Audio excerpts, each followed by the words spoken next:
5 things I wish I knew before applying for the Fulbright Scholarship. Number 1, GRE score. So sometimes we actually think that a good GRE score actually makes sure that we get this scholarship. But this is not always true.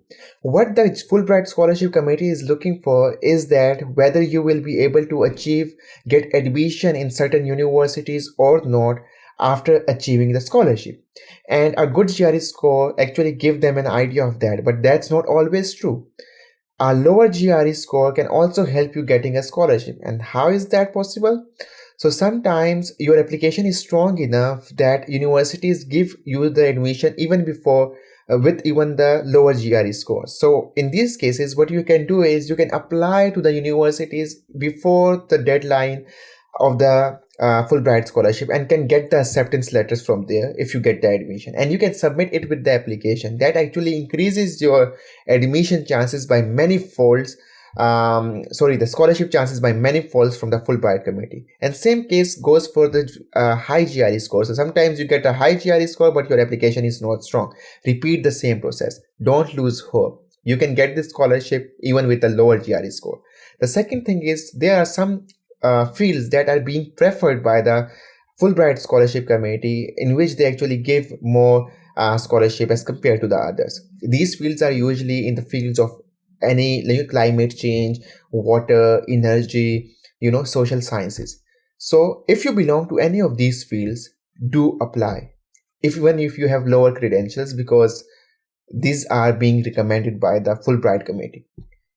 Third thing, sometimes we do not have work experience because we are a recent graduate and we do not even have the thesis statement of what we want to do in our master's or Ph.D. program. So we actually struggle about this part and how to answer this thing. So you can answer this part with following things. How the Fulbright scholarship will serve as a bridge between you and your research goal. Eventually you will have done some project in your bachelor's, right? You can set your research goals at the end. Like for example, if you want to do some research related to gender equality, you can formalize your thoughts.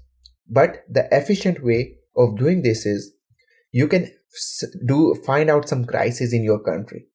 All right, how you can find the crisis out? Read the newspapers and stuff like that. So if the crisis is related to, let's say, energy crisis, okay, and you have been an engineer in the background in your bachelor, so you can actually identify how you can resolve those crises, how you can actually, what the problem is, identify the crisis, and then link it how this scholarship will serve you to do a research on it, and then link it out that how that will help your country when you are back and serve your country. So you have to link these things in that way. The fourth thing is you need to know that after this scholarship, after the completion of the program, you have to come back to your country. You cannot stay in the US. You have to come back and serve your country for at least 2 years. So if you are planning to stay in US, then this scholarship is not for you. And the last thing is this program is as much as academic as much as the culture exchange. So you will be representing your country in the foreign country in the US. You need to specifically mention what will you get and what you will provide to the culture there. How the people there will get benefit from you, how the students there will know about more you, the positive image and things like that, and how are you going to present that country when you are back in your own country. So these 5 things are one of the most crucial things that I wished I knew before I apply to the Fulbright scholarship. Have a good day. Take care.